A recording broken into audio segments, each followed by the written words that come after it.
स्थित आराध्य देवता प्रभु श्री बालुकेश्वर देवଙ୍କ पवित्र विवाह उत्सव और शीतल षष्ठी यात्रा पाई आज ठाकुरଙ୍କ निर्बंध उत्सव संपन्न हो जाइछि।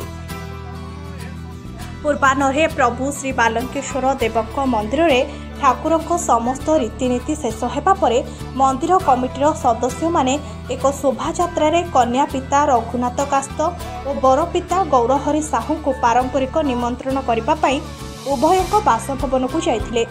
मध्याह्न 12टारे मंदिर शोभा यात्रा रे उभय कन्या पक्ष और बर पक्ष खंडियागिरी स्थित प्रभु श्री हुंकेश्वर देवଙ୍କ मंदिर को जाइथिले। सेठारे खंडियागिरी ग्रामवासी हुंकेश्वर देव युव परिषद और पिपिली महोत्सव कमिटीर कर्मकर्ता माने सेमानकु भव्य स्वागत करथिले। परे सेठारे प्रभु श्री बालुकेश्वर देव और देवी पार्वती विवाह पाई निर्बंध कार्य बर पितामाता और कन्या पितामाता उपस्थिति रे विधि मुताबक संपूर्ण होइथिला। कार्यक्रम को कमिटीर समस्त कार्यकर्ता प्रमुख परिचालना करथिले। आसंता काली संध्यारे प्रभु श्री बालुकेश्वर देव और देवी पार्वती मध्य विवाह उत्सव अनुष्ठित हेबो। Report Pipili news.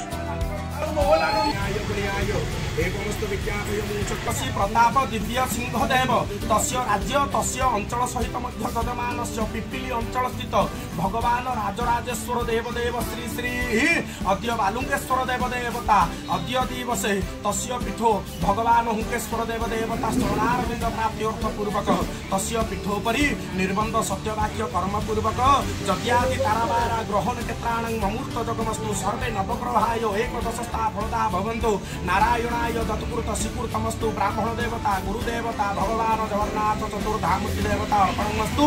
तीर्थर कर चाउल पकान्तु शुभम भवतु शुभानि भवन्तु।